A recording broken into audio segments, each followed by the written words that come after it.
నమస్కారం V7 city news కు స్వాగతం. తిరుమల శ్రీవారి ఆలయం వెనుక వైపు గల వసంతోత్సవ మండపంలో గత 3 రోజుల పాటు అంగరంగ వైభవంగా జరిగిన సాలకట్ల వసంతోత్సవాలు శనివారం కన్నుల పండుగగా ముగిశాయి. తొలి రోజు రెండవ రోజు శ్రీ మలయప్ప స్వామివారు తన ఉభయ దేవేర్లతో కలిసి వసంతోత్సవంలో పాల్గొనగా చివరి రోజున శ్రీదేవి భూదేవి సమేత శ్రీ మలయప్పతో పాటుగా శ్రీ సీతారామ లక్ష్మణ సమేత ఆంజనేయ స్వామివారు, శ్రీ రుక్మిణి సమేత శ్రీకృష్ణ స్వామివారు వసంతోత్సవ సేవలో పాల్గొన్నారు. ఈ కార్యక్రమం ఆద్యాంతం నేత్రపర్వంగా సాగింది. మధ్యాహ్నం 2 నుండి 4 గంటల వరకు స్వామి అమ్మవార్ల ఉత్సవాలకు స్నపన తిరుమంచడం వైభవంగా నిర్వహించారు.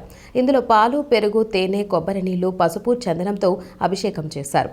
ఒకే వేదికపై సమస్త మూలవర్లను దర్శించిన భక్తులు తన్మయత్వంతో పులకించారు. అదేవిధంగా ప్రతి నెల పౌర్ణమి నాడు తిరుమలలో నిర్వహించే గరుడ సేవను వార్షిక వసంతోత్సవాల కారణంగా టీటీడీ రద్దు చేసింది.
వైజాగ్కు చెందిన Maitri infrastructure and mining private limited సంస్థ చైర్మన్ శ్రీనివాసరావు శనివారం వెంకటేశ్వర అన్నప్రసాదం ట్రస్టుకు ₹1 కోటి విరాళంగా అందించారు. ఈ మేరకు తిరుమలలోని టీటీడీ చైర్మన్ క్యాంప్ కార్యాలయంలో చైర్మన్ బీఆర్ నాయుడుకు విరాళం డీడీని అందజేశారు. దాతను చైర్మన్ అభినందించారు. దాత శ్రీనివాసరావు గుంటూరు నుండి కాలినడకన 12 రోజుల పాటు పాదయాత్రగా తిరుమలకు వచ్చి టీటీడీ చైర్మన్ బీఆర్ నాయుడుని కలిసి ₹1 కోటి విరాళం అందజేసి శ్రీవారిపై తనకున్న భక్తి విశ్వాసాలు చాటుకున్నారు. ఓ దాత శ్రీనివాసరావు గతంలో కూడా పలుమార్లు కోట్లాది రూపాయలు టీటీడీ ట్రస్టులకు విరాళంగా అందజేశారు.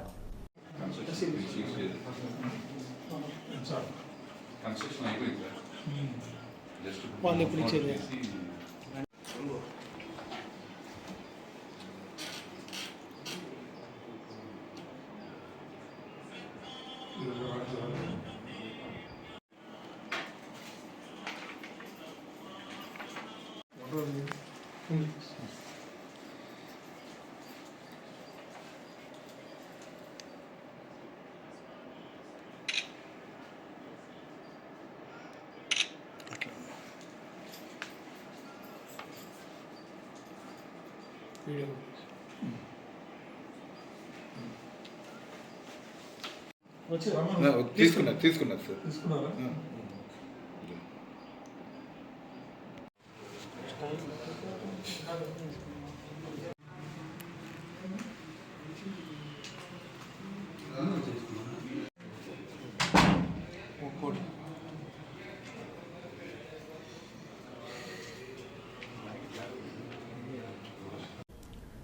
జమిలి ఎన్నికలతో ప్రాంతీయ పార్టీలకు నష్టం అనే వాదనలో పసలేదని భారత పూర్వ ఉపరాష్ట్రపతి వెంకయ్యనాయుడు అన్నారు. లోక్సభకు, రాష్ట్రాల శాసనసభలకు ఒకేసారి ఎన్నికలు జరిగినా ఎక్కడ ఎవరికి ఓటు వేయాలి అన్న విచక్షణ ఓటర్లకు ఉంటుందని ఆయన స్పష్టం చేశారు. శనివారం తిరుపతిలోని కచ్చపి ఆడిటోరియంలో ఒకే దేశం ఒకే ఎన్నిక అంశంపై నిర్వహించిన సదస్సులో ఆయన ముఖ్య అతిథిగా పాల్గొని ప్రసంగించారు. మనం చూసాం, రామారావు గారు కొత్తగా పార్టీ పెట్టడం, రాష్ట్రం అంతా కూడా ఆయన పర్యటించడం, ఇక్కడ మరి కాంగ్రెస్ పార్టీ ఓడిపోవడం. 85లో కర్ణాటకలో శాసనసభకు ఎన్నికలు జరిగాయి. ఎన్నికల్లో 224 స్థానాలకు గాను 139 స్థానాల్లో శ్రీ రామకృష్ణ హెగ్డే గారి నాయకత్వాన్ని జనతా పార్టీ గెలిచింది. అదే ఎన్నికల్లో కేంద్రంలో వెంటనే ఎన్నికలు జరిగినా కూడా ఆ ఎన్నికల్లో కాంగ్రెస్ పార్టీ గెలిచింది. అంటే అర్థం ఏంటంటే ఈ ఒక్కొక్కసారి ఒక్కొక్క రకంగా అదే 99లో అక్టోబర్లో ఎన్నికలు జరిగితే కర్ణాటకలో అక్కడున్న ప్రజలు శ్రీ ఎస్ఎం కృష్ణ గారి నాయకత్వాన కాంగ్రెస్ పార్టీని గెలిపించారు. అంటే ఎప్పటికప్పుడు ప్రజలు ఆ ప్రభుత్వాల పనితీరును, పార్టీల యొక్క నడవడికను గమనించి ఓటు వేస్తున్నారు, ఎక్కడ ఎవరి వలన ఉపయోగం ఎక్కువ ఉంటుందని ఆలోచిస్తున్నారు అనే దానికోసం ఉదాహరణ చెప్పాను నేను. అయితే అప్పుడు ఇందాక నేను చెప్పాడు, ఎస్ఎం కృష్ణ గారి నాయకత్వాన మరి 224 గాను 132 స్థానాలు కాంగ్రెస్ గెలుచుకుంటే కేంద్రంలో మాత్రం ఎన్డీఏ 269 స్థానాలు గెలుచుకుంది. ఓటర్లు స్థానిక జాతీయ ఎన్నికల్లో ఆ జాతీయ అంశాలపైన, ప్రాంతీయ అంశాలపైన ఆలోచించి ఒక అవగాహనకు వచ్చి, ఒక నిర్ణయానికి వచ్చి ఓటు వేస్తారని చెప్పడం కోసం మాత్రమే ఈ విషయాన్ని నేను చెప్పాను. ఇటీవల చూడండి మీరు, తెలంగాణలో 2023 నవంబర్న 30 ఎన్నికలు జరిగాయి. ఆ ఎన్నికల్లో కాంగ్రెస్ పార్టీ అధికారంలోకి వచ్చింది. బీజేపీ గెలుస్తుంది అనుకున్నది, ఓడిపోయింది. ఆ తర్వాత కొద్ది నెలల కాలం తర్వాత నిర్వహించిన సాధారణ ఎన్నికల్లో భాజపా 9 లోక్సభ స్థానాలు గెలుచుకుంది. అంటే ప్రజలు నేను ఇందాక చెప్పినట్టుగా ఏ ఎన్నికలో ఎవరికి ఓటు వేయాలనే విచక్షణ, వివేచన, వివేకం, తెలివి, సమయస్ఫూర్తి ప్రజలకు ఉన్నాయనే విషయం మనకు స్పష్టంగా అర్థమవుతుంది. అందువల్ల సగటు భారతీయ ఓటర్ల యొక్క తెలివిని, వివేచనను తక్కువగా అంచనా వేయవద్దు అని నేను దేశంలో ఉన్న అన్ని రాజకీయ పార్టీలకు విజ్ఞప్తి చేస్తున్నాను. ఈ జమిలి ఎన్నికలు జరగడం వలన, ఒకేసారి ఎన్నికలు జరగడం వలన, అందరూ గట్టిగా కృషి చేయడం వలన ఓటర్ల పాల్గొనే యొక్క సంఖ్య కూడా పెరిగిందని మనకు డేటా చెబుతూ ఉంది. 1999లో కర్ణాటకలో, ఆంధ్రప్రదేశ్లో ఓటు హక్కు వినియోగించుకున్న వారి సంఖ్య 11.5% సైమల్టేనియస్ ఎలక్షన్ జరిగినప్పుడు పెరిగిందనే విషయం మనకు అర్థమవుతుంది. 68, 69లో రాష్ట్ర శాసనసభల గడువు కన్నా రాజకీయ కారణాల వల్ల ముందుగా రద్దు చేయడం, 71లో పార్లమెంట్ ఎన్నికలను ముందుకు జరపడం వలన ఈ దేశంలో అప్పటిదాకా అమలులో ఉన్న ఒకే దేశం ఒకే ఎన్నిక అనే దానికి ఒక రకమైన విరామం బ్రేక్ పడింది. అంతకుముందు నేను చెప్పినట్టుగా ఒకేసారి ఎన్నికలు జరుగుతున్నాయి. ఈ శక్తివంతంగా కూడా ఉన్నాయనే విషయాన్ని కూడా మనకు అర్థమవుతుంది. ప్రాంతీయ పార్టీలు ఎవరు అధికారంలోకి వస్తే మంచి జరుగుతుంది, ఎక్కడ ఎవరు దేనికి సమర్థులు అనే విషయాన్ని కూడా ప్రజలు గమనించి ఓటేస్తున్నారనే విషయం కూడా మనకు అధ్యయనం చేస్తే సులభంగా అర్థమవుతుంది. ఎస్వి గోశాలలో 100 ఆవులు చనిపోయాయని మాజీ ఎమ్మెల్యే కరుణాకర్ రెడ్డి అసత్య ఆరోపణలు చేస్తున్నారని ఎమ్మెల్యే ఆరణి శ్రీనివాసులు ఆరోపించారు. గత 3 నెలల్లో వివిధ రకాల అనారోగ్యాల కారణంగా 40 ఆవులు మృతి చెందాయని ఆయన చెప్పారు. శనివారం మధ్యాహ్నం తన కార్యాలయంలో ఎమ్మెల్యే ఆరణి శ్రీనివాసులు మీడియాతో మాట్లాడుతూ ఎస్వి గోశాలలో 260 మంది ఉద్యోగులు గోవుల సంరక్షణ చూసుకుంటున్నారని ఆయన తెలిపారు. ఎన్డీఏ కూటమి నాయకులకు, మీడియా మిత్రులకు, పత్రికా సోదరులకు అందరికీ కూడా పేరు పేరున హృదయపూర్వక నమస్కారాలు తెలియజేసుకుంటూ, ముఖ్యంగా నిన్న మాజీ ఎమ్మెల్యే వైఎస్ఆర్ కాంగ్రెస్ పార్టీ కరుణాకర్ రెడ్డి అసత్యాలు మాట్లాడుతున్నాడు. దానిపైన ఒకసారి ఆయనకు కూడా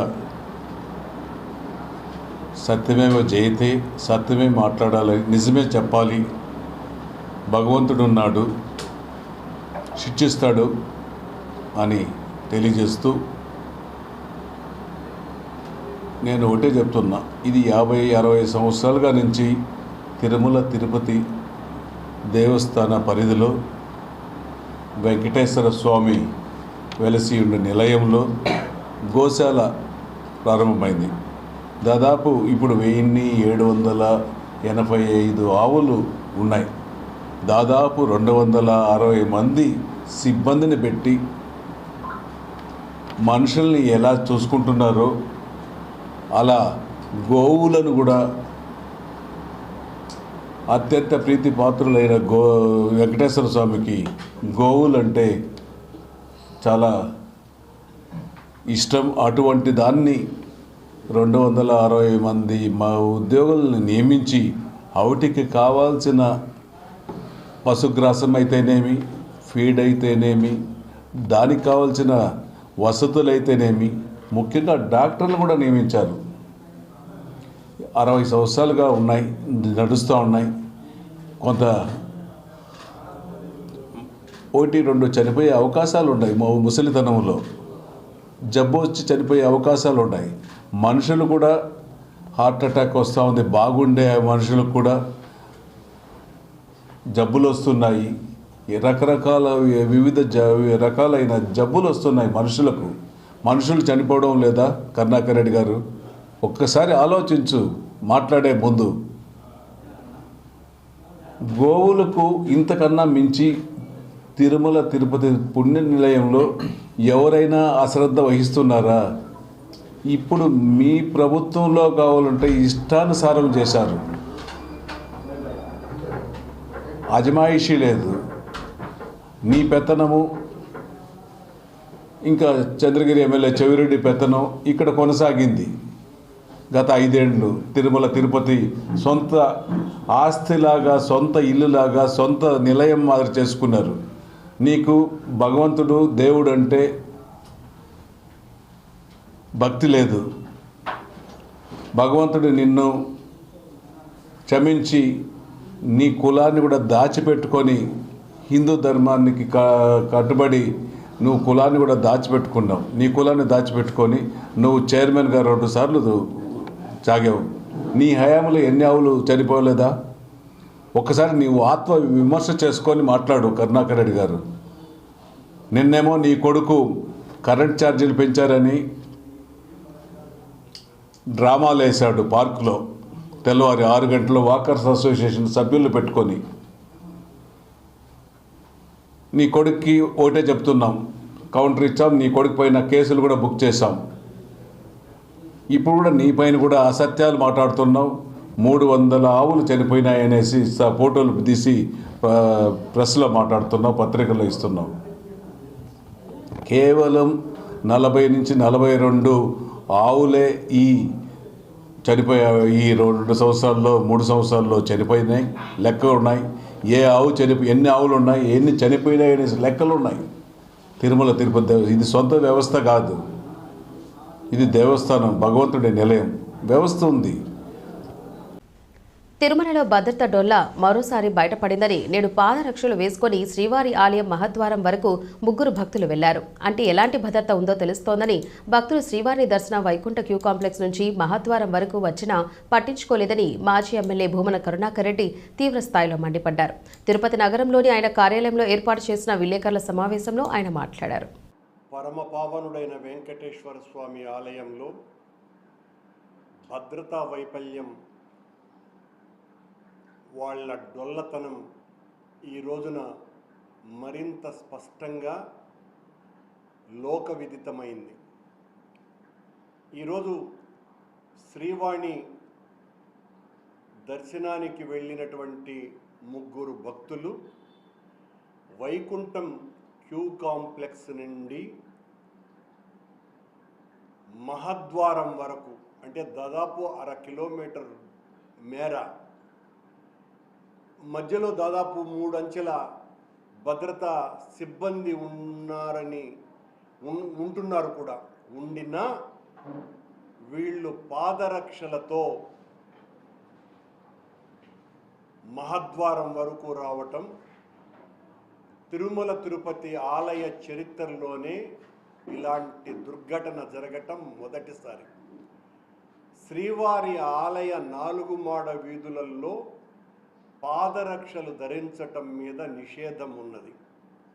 కానీ ఈ 3 భక్తుల్ని వైకుంఠం క్యూ కాంప్లెక్స్లోనే ఎలా రానిచ్చారు, మధ్యలో భద్రతా సిబ్బంది విజిలెన్స్ వాళ్ళు ఎందుకు అడ్డుకోలేకపోయారు, మహద్వారం గేటు దగ్గర వరకు కూడా వాళ్లను పట్టించుకోకుండా పోవటము అంటే తిరుమల తిరుపతి దేవస్థాన పాలనా వ్యవస్థ ఎంత అధ్వాన్నమైనటువంటి పరిస్థితుల్లోకి వెళ్ళింది ఈ కూటమి ప్రభుత్వంలో అన్నది స్పష్టంగా తేట తెల్లమైపోయింది. దీని మీద టీటీడీ అధికారులు చాలా చక్కటి వివరణలు కూడా ఇవ్వచ్చు. అవి పాదరక్షలు కావు, చెవులో వేసుకునేటువంటి రింగులనొచ్చు, లేదా మొలగట్టుకునేటువంటి వడ్డాణాలని కూడా చెప్పవచ్చు, లేకపోతే ఆ పాదరక్షలు కావనే చెప్పవచ్చు, పాదాలకు రక్షకులుగా వాడుకున్నారని చెప్పవచ్చు. ఇలా ఏ రకమైనటువంటి బుకాయింపులైనా ఆడవచ్చు. కానీ ఏ రకమైనటువంటి బుకాయింపులు ఆడినా పాదాలకు రక్షణగా ఉండేటువంటి పాదరక్షలని ఎట్టి పరిస్థితుల్లోనూ కూడా వైకుంఠం క్యూ కాంప్లెక్స్ ముందు నుంచి అనుమతి లేదు అన్నది తేట తెల్లమైనటువంటి విషయము. దీనికి నేను ఇప్పుడే ఎవరో టీటీడీ అధికారులు చెప్పినట్టుగా మేజోళ్లకు పర్మిషన్ ఉంది అని వాళ్ళు ప్రకటించినారని నాకెవరో చెప్పినారు. మేజోళ్లకు పర్మిషన్ ఉంది అన్నది ఏ బోర్డులో నిర్ణయించినారో ఆ బోర్డు తీర్మానాన్ని బయటికి తీయాలి. ఏ ఆగమ సలహా మండలి నిర్ణయించిందో, ఏ ఆగమ సలహా మండలి సలహా ఇచ్చిందో ఆ ఆగమ సలహా మండలి యొక్క తీర్పును కూడా చెప్పాల్సినటువంటి బాధ్యత టీటీడీ అధికారుల మీద ఉంది. మేము కొండ మీద జరుగుతున్నటువంటి అపచారాలను గురించి మాట్లాడితే దాని మీద వితండకరమైనటువంటి వాదనలు వివరణలు ఇచ్చి సరిపుచ్చుకోవాలంటే కుదరదు. నిరంతరం ఈ కూటమి పాలన ప్రారంభమైనప్పటి నుంచి చంద్రబాబు నాయుడు గారు కొండనంతా కూడా ప్రక్షాళన చేస్తున్నాను అని చెప్పినప్పటి నుంచే ఈ రకమైనటువంటి సంఘటనలన్నీ కూడా వరుస చైన్ లాగా జరుగుతున్నాయి. అంటే దీన్ని బట్టి చూస్తే ప్రక్షాళన అంటే ఇదేనా చంద్రబాబు గారు అనేటువంటి అనుమానం భక్తులందరికీ వచ్చేటువంటి అవకాశం ఉన్నది. టీటీడీ ఎస్వీ గోశాలలో సహజంగా మరణించిన గో మరణాలపై టీటీడీ మాజీ చైర్మన్ కరుణాకర్ రెడ్డి చేస్తున్న అసత్య ప్రచారాలను ఇకనైనా మానుకోవాలని, శ్రీవారి ప్రతిష్టను దిగజార్చే విధంగా వ్యాఖ్యలు చేయడం సమంజసం కాదని టీడీపీ తిరుపతి పార్లమెంటరీ నియోజకవర్గ అధ్యక్షులు యాదవ్ కార్పొరేషన్ చైర్మన్ గోలా నరసింహ యాదవ్ హితవు పలికారు. తిరుపతి ప్రెస్ క్లబ్లో శనివారం సాయంత్రం జరిగిన సమావేశంలో ఆయన టీడీపీ నాయకులతో కలిసి మాట్లాడారు. తిరుపతిలో జరుగుతున్న పరిణామాలు, ఇక్కడ గతంలో ఎమ్మెల్యేగా పనిచేసి టీటీడీ బోర్డు చైర్మన్గా 2 పర్యాయాలు పనిచేసి ఏ విధంగా కరుణాకర్ రెడ్డి ఏ విధంగా ఇక్కడున్న తిరుమల తిరుపతి దేవస్థానంలో ఏదైతే ఈ యొక్క దీనికి సంబంధించి చూస్తే గోమరణాల గురించి మాట్లాడడం జరిగింది. ఈరోజు ఎక్కడైనా కూడా గోశాలలకు సంబంధించి చూస్తే, గోవులకు సంబంధించి చూస్తే ఈ యొక్క ఎండాకాలం కావచ్చు, లేకపోతే దూడలు ప్రసవించిన సందర్భాలు కావచ్చు, ఇంకోటి కావచ్చు, కొన్ని మరణాలు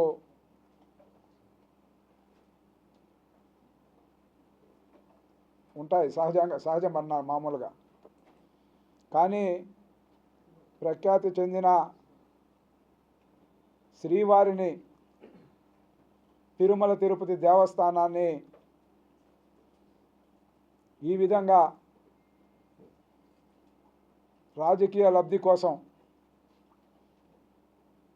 వాడుకుంటూ ఏదంటే అది మాట్లాడడం, ఒక బాధ్యతాయుతంగా ఒక పదవిలో నిర్వహించినప్పుడు పదవి ఉన్నా లేకపోయినా ఆ సంస్థలో మనం పనిచేసిన చిన్నపాటి ఉద్యోగి దగ్గర నుంచి నామినేటెడ్ పోస్టులు నిర్వహించే వ్యక్తుల వరకు కూడా ఆ సంస్థ దీన్ని కాపాడేదానికి బద్దులై ఉంటారు.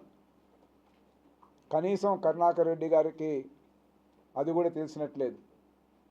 ఈరోజు ప్రతి దాన్ని కూడా రాజకీయం చేస్తూ మాట్లాడుతూ ఉండేది మేము చూస్తూ ఉన్నాం.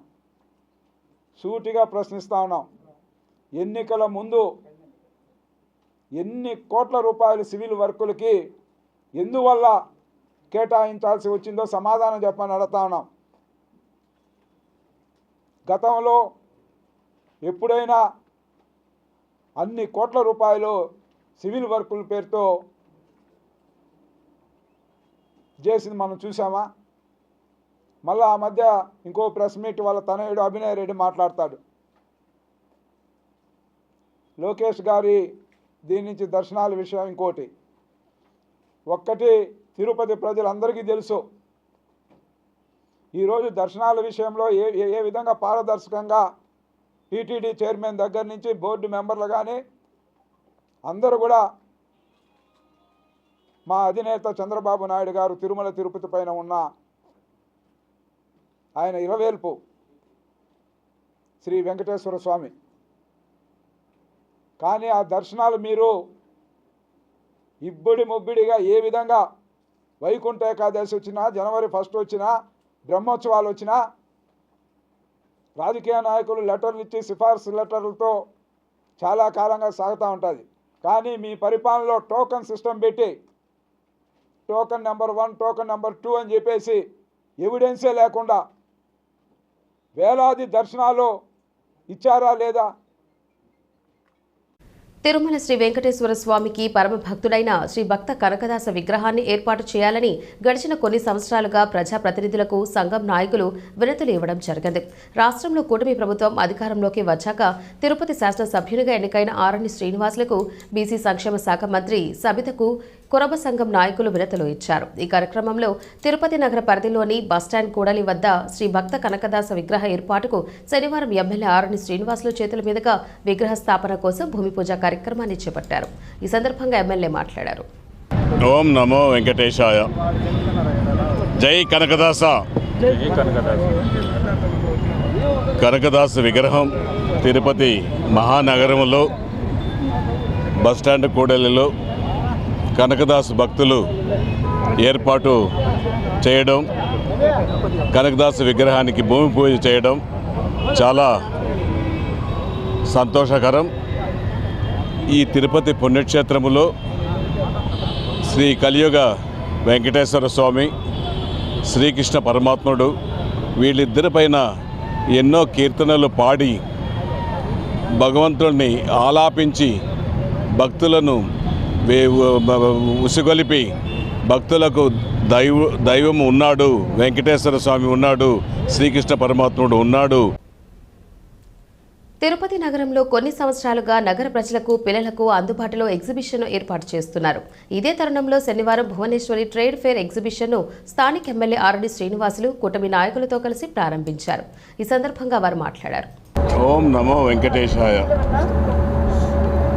తిరుపతి మహానగరంలో భువనేశ్వరి ట్రేడ్ ఫేర్ ఎగ్జిబిషన్ గత 30 సంవత్సరాలుగా కొనసాగుతున్న నేపథ్యంలో ఈ సంవత్సరం నూతనంగా కొన్ని రకరకాలైన రష్యా, కొలంబియా ఇక్కడి నుంచి కూడా జలకన్యలను రప్పించారు. అదేవిధంగా జల పుష్పాలు మత్స్యాలు కూడా పెట్టడం జరిగింది. ఇక్కడ అన్ని రకాలైన మన భారతదేశంలో ఏదైతే ఉన్నాయో పుణ్యక్షేత్రాలు అవన్నిటినీ కూడా ఇక్కడ ప్రదర్శించబడుతున్నారు. ముఖ్యంగా ఇక్కడ రాష్ట్రంలో మన తిరుపతి మహానగరంలో, తిరుపతి జిల్లాలో మొత్తం అన్నిని ఉమ్మడి జిల్లాలో మొత్తం మంది కూడా ఈ తిరుపతి భువనేశ్వరి ట్రేడ్ ఫేర్ ఎగ్జిబిషన్ను ఒకసారి సందర్శించండి. ఇక్కడ ఒక ఆహ్లాదకరమైన వాతావరణంలో ఓపెన్ గ్రౌండ్స్లో భారీ ఎత్తున జరుగుతూ ఉంది.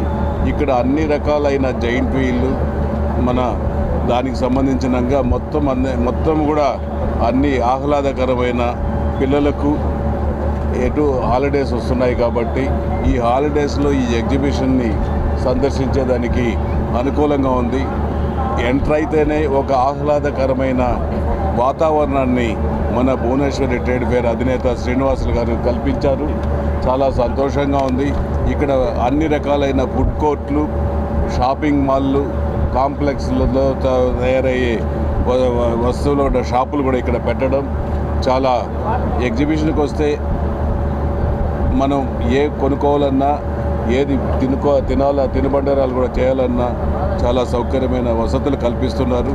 నేను భువనేశ్వరి ట్రేడ్ ఫేర్ ఎగ్జిబిషన్ అధినేతను కలిసేది ఇక్కడ ఎటువంటి అసాంఘిక కార్యక్రమాలు జరగనీయకుండా ఈ ఫుడ్ కోర్ట్లో నాణ్యత పాటించాలని, ఎటువంటి ఇబ్బందులు కలగకూడదు, వచ్చే వినోదాన్ని ఆహ్లాదపరిచే మన తిరుపతి నగర వాస్తవ్యులకు, జిల్లా వాస్తవ్యులకు ఎటువంటి ఇబ్బందులు కలగకుండా చేయాలని ముఖ్యంగా ఇతన్ని కోరుకుంటూ ఈ యొక్క ఎగ్జిబిషన్ని దినదిన అభివృద్ధి చెందాలని, ఇది 60 రోజులు ఈ ఎగ్జిబిషన్ కొనసాగుతుంది.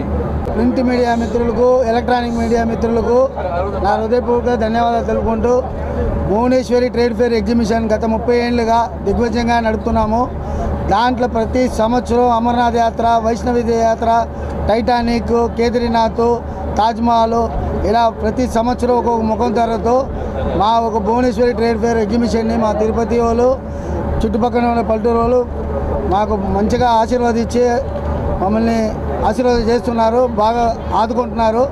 అదేవిధంగా ఈ సంవత్సరం ఇండోనేషియా, రష్యా నుంచి 10 మంది అమ్మాయిలను తీసుకొచ్చి జలకన్యుడు, scuba dive, under water tunnel, fish aquarium, 300 అడుగులు గేటు తయారు చేసి భారీ ఎత్తుగా 100కు పైగా స్టాల్స్ రెడీ చేసి ఫుడ్ కోర్టు, రకరకాల అమ్యూజ్మెంట్తో సహా ఈ సంవత్సరం మా తిరుపతి శాసనసభ్యులు ఎమ్మెల్యే గారు శ్రీనివాస్ గారు చేతుల మీదుగా ఈ ఎగ్జిబిషన్ ప్రారంభించాము. అదేవిధంగా ఇక్కడ ముఖ్య అతిథిగా మా ఎక్స్ఎమ్మెల్యే సుగుణమ్మ గారు, మా డిప్యూటీ మేయర్ ఆర్సి అన్నగారు, ఏదైతే గత 30 ఏళ్లుగా తిరుపతి ప్రజల్ని చుట్టుపక్కల ఉన్న ప్రాంతాలందరినీ చాలా ఆహ్లాదంగా అలరిస్తోందో ఈరోజు చూసినట్టయితే ప్రత్యేకంగా జలకన్యలు ఉన్నారు, అలానే మెర్మైడ్ కాన్సెప్ట్లో తీసుకొని వచ్చారు. ఇది చాలా ఆహ్లాదంగా ఉంది. ప్రతి ఒక్కరు తిరుపతి పుర ప్రజలు కావచ్చు, చుట్టుపక్కల ఉన్న ప్రతి ఒక్కరు వచ్చి ఈ ఎగ్జిబిషన్లో ప్రతి ఒక్కరు పాల్గొనాలి.